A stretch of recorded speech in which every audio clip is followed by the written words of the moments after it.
Bon, souvent, c'est un journal ou comment? Un journal télévisé? Il y a un journal. Mais c'est en français, non?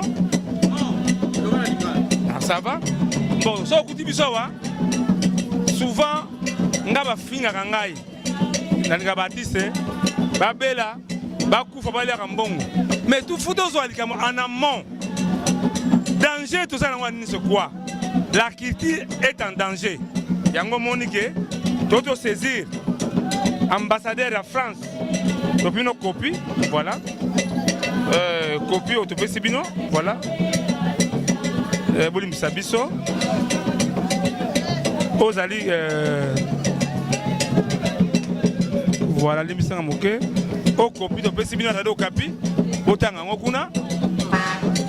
Alors, nous demandons vraiment simplement, ambassadeur et la France, tous à la bonne relation entre la RDC et la France. La critique est en Mboka. Mais pourquoi quitter la Congo et quitter il faut l'équipe Sud-Afrique parce que ils vont quitter la Congo. Mais Bissoa, mais ça toujours lancé dans la diaspora, les artistes congolais ont une prise de décision. Les artistes congolais ont un poste de gouvernement. Les artistes congolais n'ont rien pour rien, ils ont armée qui peut changer le Congo. Mais au moins, les artistes congolais chantent tous les faits dans le Congo. Mais en tout cas, il y a un monde qui est sur le téléméa. Tu vas comprendre où est la sonne. Tous les artistes, bientôt c'est Arène, il y a Kofi Olomide.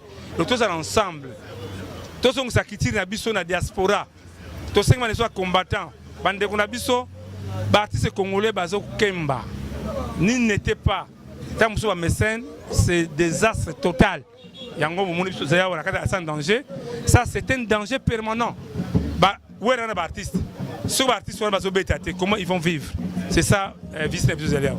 Si vous avez un ambassade de France, vous pouvez Bisous est en danger, tu as lettre. Tu as lettre, pas son excellence, ambassadeur de France. Théodorine Abisso Ayo Kabiso Mawa.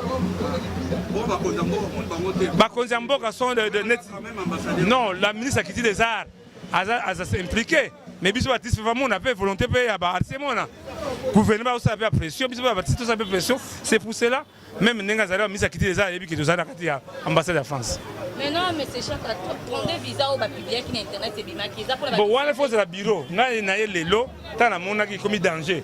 Il y a un monde qui a les lots. Pour résumer en français, par exemple, c'est que vous êtes venu chez nous aujourd'hui ici à